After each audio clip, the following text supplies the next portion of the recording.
Welcome to This Week in East Brunswick. This week, Amy Fisher, Director of Community Relations for East Brunswick Schools, travels to Bowne-Munro and Hammarskjold schools to speak with the creators of new entryway murals. The East Brunswick Emergency Response Unit has an underwater rescue and recovery team made up of police volunteers. Judith Lebline discusses the difficulties of this dangerous job. Crossroads Theatre in New Brunswick kicks off its 15th season with the inspiring drama Flyin' West, directed by Ricardo Kahn. All of these stories and more are coming up, including Sunday's Human Relations Council program, No Simple Solutions, and an EPA-sponsored meeting on the future of the Freed Industries Superfund site. But first, here's a look at programming on Channel 8 next week. Join Lenore Kulik for Aerobics Action Monday morning at 10. That's on Look Great, Feel Great. At 10:30, Kristen Lott reads stories about cats to local 4-year-olds on Stories from the Library. Tuesday night's lineup includes Just Kidding at 7 o'clock, You and Your Money at 7:30, and Exercise the Right Choice at 8. Wednesday night, Dr. John Kopko hosts a tour of East Brunswick Public Schools on Spotlight on Education at 7:30. At 8 o'clock, the co-host Crew of 18 goes on location to the county fair. Alzheimer's disease is the topic of discussion Thursday night at 7:30. That's with Patty Sullivan on aging aspects. And a new edition of This Week in East Brunswick will be shown at 7 o'clock Thursday night and again at 8. At 8:30, Peggy Ballister-Howells discovers how Jersey farmers are meeting today's market challenges. Check the Community Bulletin Board for additional programming information. Hi, I'm Amy Fisher, and today I'm at Bowne-Munro School with Val Rabinskis, the art teacher, who has again made a beautiful mural in this school. Val, you do this every year, but this year I think you really outdid yourself. Where did you get the idea for this mural? Well, this summer we were having a Melville workshop with the staff, and we decided to have a multicultural theme for the year, and Mrs. McMillan and Lori Goldberg mentioned this: in our sameness we connect, and through our differences we grow. And I just thought it would be appropriate for our theme here. So I did an illustration with the world and the school as the center of our children's world here, and then surrounded it by children in ethnic costumes. And what's nice about this is it also connects with the school system's affirmative action theme, Americans All, so that it's appropriate for both. Yes, and you're going to be doing a lot of activities with the art classes with Americans All this year. Can you just tell us a little bit about what you'll be doing? Okay, first of all, we're just starting a project with the language arts teacher where we're working on legends and folk tales from various countries, and we're going to be making some full-size masks of creatures and monsters and other things that come from other countries. And we're going to be making some costumes and putting on a presentation about that. It's called Legends and Lore Here, There, and Everywhere. That's one of our projects. And then we're going to be doing themes on, like sport themes of sports from different countries and other customs, just to to revive our children's heritages. So. And it makes them understand and appreciate the different contributions that people from other heritages have made. We can't see them right now, but you do have, down in the hall, you've done other exhibits about art. Could you tell us what they are? Well, our schools are barren, when we start school, so I decided to put up some prints and art for art appreciation, and they are, I have some European painters, I have African American painters, Mexicans, Diego Rivera, Mexican muralist, so I have 5 different bulletin boards that center on the people that populated, or people of the United States. How many years have you been doing these murals for the beginning of school? Every year. This is my 26th year of teaching, but I like to have something to welcome the children back. How long did it take you to do this one? Actually, this one, I kept track. It took 8 hours. It is really beautiful. Thank you very much. Thank you, Amy. Here I am at Hammarskjold School with another mural, and Principal Dr. Joanne Susko and art teacher Carol Grand are going to talk with us about it. Dr. Susko, how did this whole mural project get started here? Well, actually, Amy, it was the perfect timing. We had initiated an art enrichment club for the second semester of last year, to which Mrs. Grand is the advisor. And I had approached Mrs. Grand with the idea of a mural in the front hallway that would be done by the members of the club. And had asked that they consider the theme Bridging the Gap, being the middle school, the gap between the elementary school and the secondary school.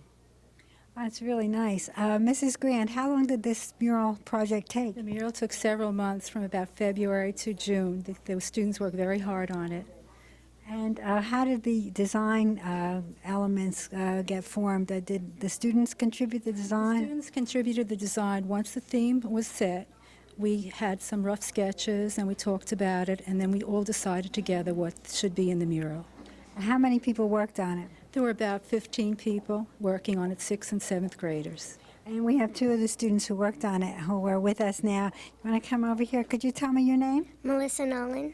Okay, Melissa, what did you do for the mural? I worked on a little girl and I painted the backgrounds. Great, it looks really nice. And could you tell me your name? Elise Rosenberg. And Elise, what did you do? I painted a girl and a boy and I worked on the background. Okay, well, thank you very much. It's a beautiful mural. Now we're going to see some of the other students who helped with the project.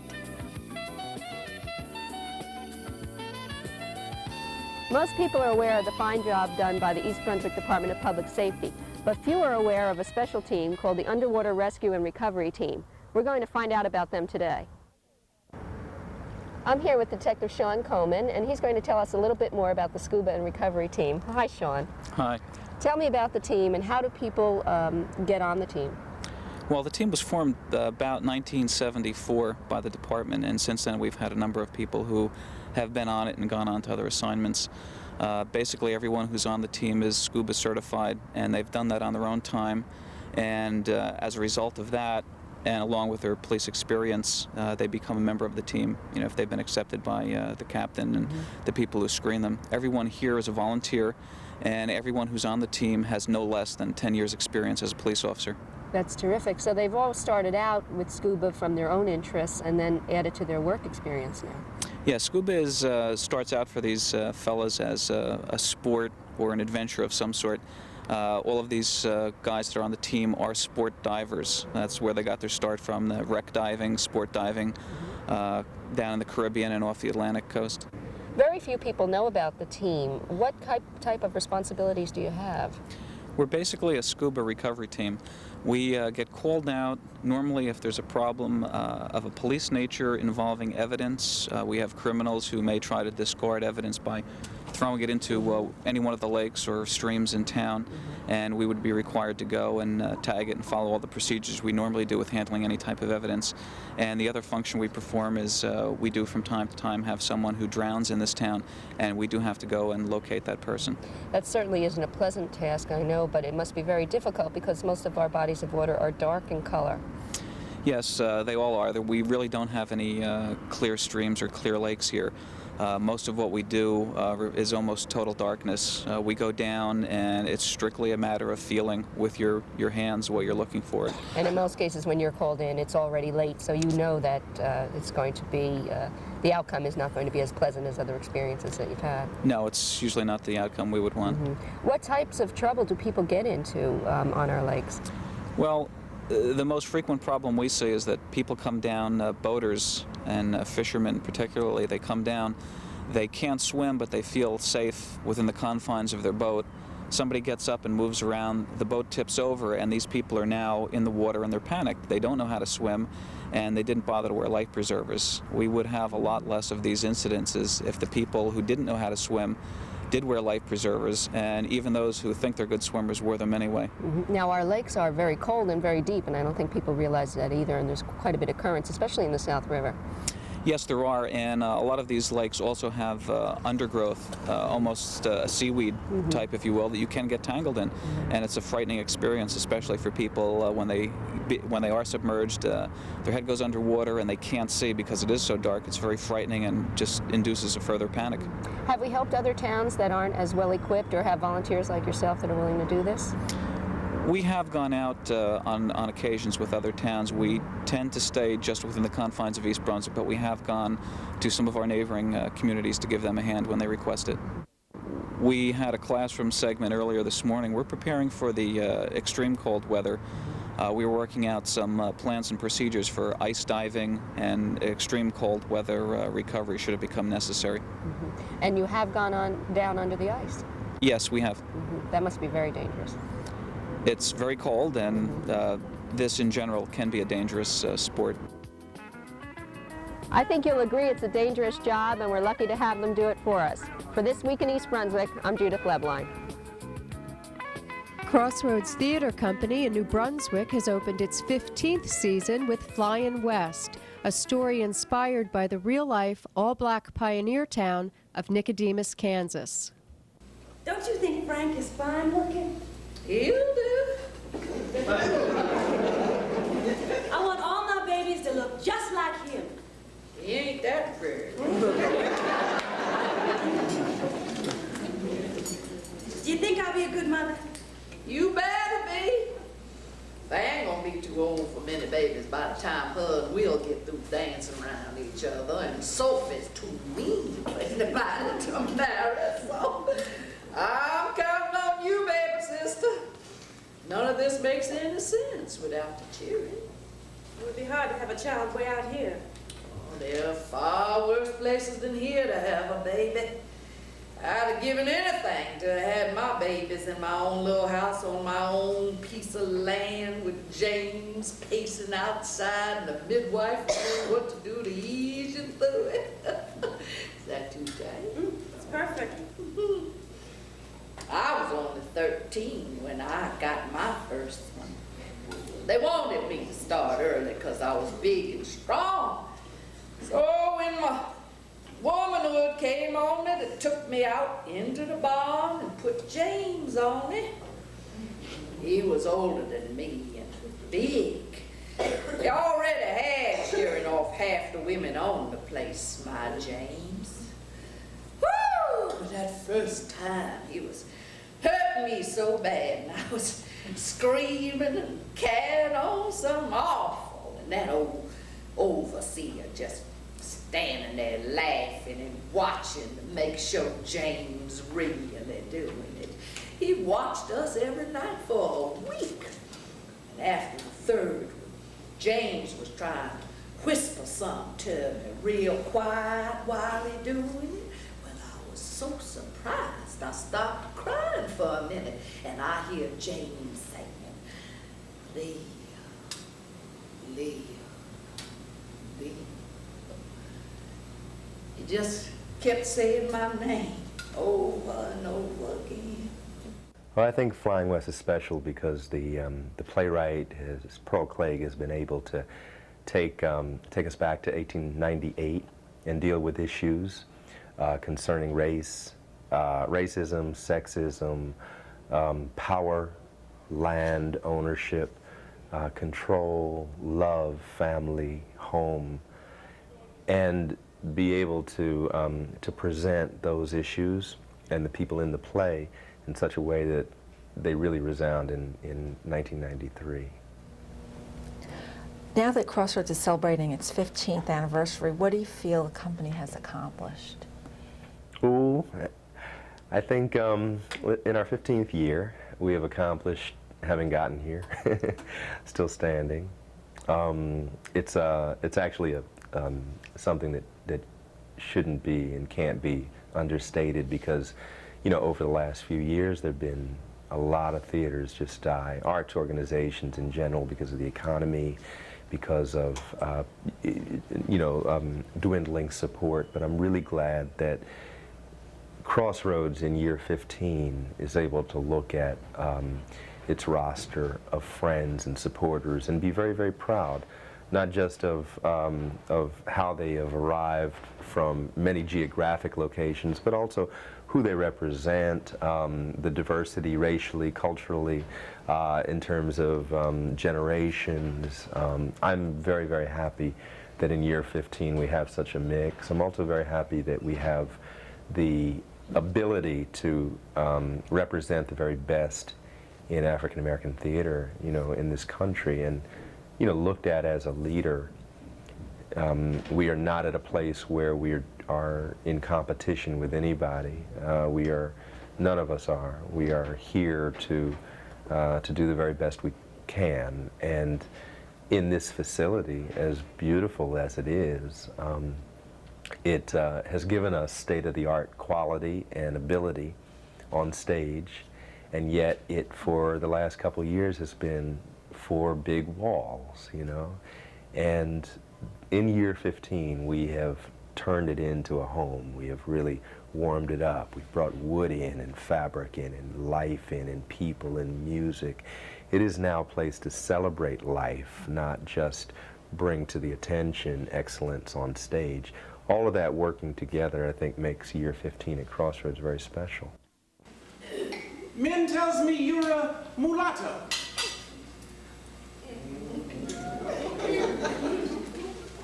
Oh, excuse me, I didn't mean to be so personal. It's just that I'm a mulatto myself, and I was interested to know if there were many of us this far west. You know, you can't always tell by looking. There are just a few. Well, I can understand why. It's a lot closer to the field than most of us ever want to get. This is my husband's first visit to the frontier. How do you like it so far? No, so far so good. But to tell the truth, I've always been a city person. What kind of person is that? Oh, I think one who enjoys a little more ease than is possible way out here. Although I must admit your home is lovely. This table wouldn't be out of place in the finest dining rooms. Thank you. Tomorrow we'll go back eating around the campfire like we usually do. Flying West will be performed at Crossroads through October 24th. For ticket information, call the box office at 249-5560. On Sunday, the East Brunswick Human Relations Council sponsored an anti-bias forum called No Simple Solutions. Actors from the Monmouth County Players acted out the exaggerated stereotypes of prejudiced people. They played the parents of kids who were accused of throwing a brick through the window of a Jewish delicatessen. We're happy to welcome you here this afternoon to a program that we've entitled No Simple Solutions. It's about the issues of bias and discrimination, some of which we have experienced in our own community, unfortunately, in the last few months. We call it with solutions sometimes are simpler than implementing them. So today we hope to see a little bit about types of solutions and what we might do if bias affects us, if it affects members of our family, our friends, or if we find ourselves having bias that we weren't aware of that we had. Yeah, my oldest son is named Robert. Roberto is his real name. Now it's Roberto. My wife is Brazilian. She prefers. Yes, that's where she comes from. You didn't? No, the. No. I've just seen her. I haven't ever talked. You're sensitive to this, right? You know what? No, yes, what? I'm a little sensitive to it. You know what? You started to say, you know what? Her attitude. Well, I knew she was. She spoke Spanish, or they don't even speak. She thought she was Puerto Rican. Right? They speak Portuguese. That's right. So I mean, you know, I knew she spoke another language. So but I never. She looks Hispanic, Latin, whatever you want to call it. Can we get on with the story? Can we get on with the story? I'd like to. The story? Yes, of what happened. This is a story? It is a story. For you? Yes. You want to get a lawyer? Yes, I do. So go ahead. I don't know. Well, the property was damaged, and someone is going to be called. You know, they may press charges. I don't think they're going to just dismiss it. We could either maybe we could get together and pay the gentleman for the damage that's done, and no one is accused. But maybe that's what could be. But they don't know who did it. The police don't know. What happened was somebody threw a brick through a Jewish delicatessen's window Friday night. There was about 12 kids. Yeah, it was after the football game. Right. It wasn't even open. It wasn't like they were going to hurt somebody. It wasn't even open? No, it wasn't. No, it was that night. Never opened? Wasn't that new, you know, little round mall thing? That strip mall by the pizzeria.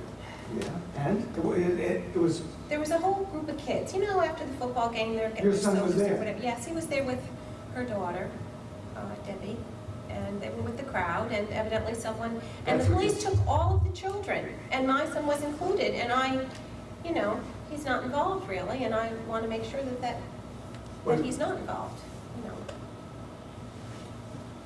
because I'm upset. So if these were other parents out there, okay, the ones that were not, what would you say to them? Well, my issue isn't really with them. My issue is to get a lawyer and to get, you know, everything taken care of before it really gets out of proportion. I just would like the whole thing taken care of and forgotten as quickly as possible. I mean, there isn't even a synagogue in this town. But the brick was wrapped in a piece of paper, you told me. Yeah, so? And it was a message on the brick. But that's how you know that it's some stupid kid. He couldn't even draw the swastika right. I mean, you know, they're hard to draw. You know, I mean, you have to get them, it's hard. And then, you know, it was I think the whole Just like incident say. was unfortunate. Maybe a dyslexic Nazi. Somebody from Boget. Oh, maybe, that's true. You know, from Boget, because There you were know. some of those kids, I mean, like Robbie.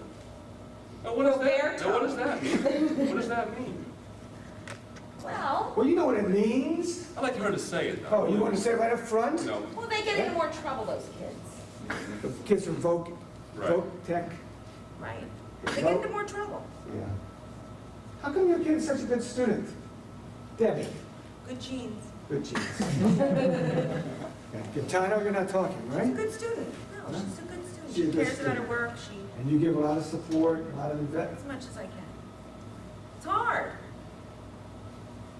It's hard. I mean, she's like, you know, How do you feel- she's in love. So, Yeah. you know, I know. What's your son's name? John. John. John Jr. Has to be John, right? Couldn't be anything else, right? What's my husband's name? It's so white. John, it's your husband's name. John What's and his name? Little His John. parents gave him, white or not white, it's his name. But you're very white-looking to me. You know, if there's any white-looking person in the world, I get white is in the middle, right? I can't help it, that's the way I'm made. You apologize? What? I mean, And that's the way she wants it to be. Audience members were encouraged to interact with the players. The Human Relations Council hoped to heighten the audience's awareness of their own hidden prejudices. The council will also be sponsoring a multicultural day at East Brunswick High School on Sunday, October 17th. For more information on how to get involved with the East Brunswick Human Relations Council, call 238-4703. Continuing a process begun 8 years ago with the closing of Freed Industries, the EPA held a public hearing Tuesday night at the East Brunswick Senior Citizens Center and presented plans to clean up the site. Project manager Tom Perutznik provided a brief summary of the history of the Superfund site. Philip Freed operated for approximately 24 years before he ceased operations, and that was about 1988. He was involved in the manufacture of a number of products, including industrial strength detergents, floor finishing products, adhesives, algicides, and also antifreeze products. Okay, when he operated, there were a number of activities that resulted in contamination of the site. One of them was discharging processed waste onto the ground in this area. Also, pumping material from the warehouse that was often flooded right onto the ground. The improper handling and storage of drums. Also, leaking drums and rinse water were discarded, and laboratory equipment and chemicals were not properly labeled, and they were not, the housekeeping practices were very poor, as well as several process and septic tanks located in the immediate vicinity of the buildings. Okay, in 1983, along Fresh Ponds Road, a number of homes apparently had taste and odor problems in their residential wells. The county and the township took some samples, and in fact, the fact was corroborated. There was a problem. 5 of those homes, in fact, had chloroform and up to 250 parts per billion in the residential wells. Since that time, the township has placed them on public water supply. In December 1983, 10 agencies, in cooperation with the county and in cooperation with the township, descended upon Freed and did an extensive survey and investigation of the site, and determined that, yes, there was contamination at the site, and that ultimately led to the site's listing on the national priority list. The EPA's proposed cleanup of Freed will cost more than $10 million and won't be completed for 30 years. It will consist of the removal of contaminants, including arsenic, from Freed's soil and water. 2/3 of the property are considered wetlands. About 20 residents attended the meeting, many of them primarily concerned with the contamination of their wells. They wanted to know what the source of contamination was if it wasn't Freed, as the EPA has stated. My well is 115 feet deep. And we found all this stuff in my well. I had originally sampled and gave it to Mr. Zabo in Middlesex County when all this started. That was back in 1983? Yeah, it was even before that. And I can't understand why, if it got back into my well, which I live across the street from Freed, 115 feet down, why it couldn't be in that pond. Because that pond is spring-fed, and all the water tables down there, it's got to be, I would imagine, getting into that pond. Two comments on that. First, on a risk basis, Mark, I don't remember what the risk analysis was on the samples in the ponds. We didn't have a risk, but the samples were very low. Very low, yes. So we didn't see anything in that There pond. is some contamination, but it's very, very small. Unlike what you would drink. There's a difference between contaminants in terms of edible fish and drinking the water. I'm not sure if we consider the pond water drinkable for that reason, which is different than your drinking water. Also, we were surprised because of the kinds of problems that we saw in homes along French ponds like yourself. There was an assumption because of the activity at Freed that the groundwater flow and the general flow in this whole area is that way from, say, Freed toward your house. That must have been the cause. So our initial remedial investigations were directed to an assumption of groundwater flow toward Fresh Ponds Road. The initial investigations proved us wrong, and that in this general area, the flow is that way. Specifically around Freed, the flow is up, away from you. You told this gentleman that Freed Industries was not the reason why his well was polluted with the detergents. Now, if Freed Industries wasn't, then who was? Where did he get these liquid detergents as like antifreeze and the other chemicals you talked about? These aren't natural. I know what you're trying to say. If it's not Freed, then who is it? Well, you know, we're not sure, to be honest with you right now, because we have been primarily involved with Freed, and Freed is a problem unto itself. However, there are other possibilities. I'd like to name one, but it's just a possibility, but it's been cleaned up. I'd like to refer that maybe, and that particular facility is the Middlesex County Department of Parks. It's a possibility. We do understand that going back to several years ago, that there was a problem with their storage tanks, and it's been fixed since then. But it is possible that at one time they could have been the source. Again, I emphasize, could have been the source. We don't know for sure. How would this site fit in with your other sites? The fact that it can be remediated, you can get a good remediation out of it. You could stop it from reaching the streams and whatever. How would it affect it that way? Over the years, it's taken a long time on a number of Superfund sites to do the remedial investigations to determine the cleanups. A lot of those sites, including Freed, have now gone through that pipeline, and they're now backing up into design and construction, and we're seeing a problem in terms of nationally, in terms of the amounts of money available for designs and constructions for the first time. In past years, there was plenty of money in those pots available, because not a lot of sites were hitting that point yet. Now, all of a sudden, there's a glut of sites hitting that point. So there's a lot of competition for the funds. And that's why we're not even clear in the region what our situation will be 2 or 3 months from now. Written comments regarding the Freed Superfund site should be submitted to the EPA before October 8th. Address them to Thomas Perutznik, Project Manager, New Jersey Superfund Branch 1, Region 2 Office, Room 711, U.S. Environmental Protection Agency, 26 Federal Plaza, New York, New York, 10278. That's all for this week. Thanks for watching.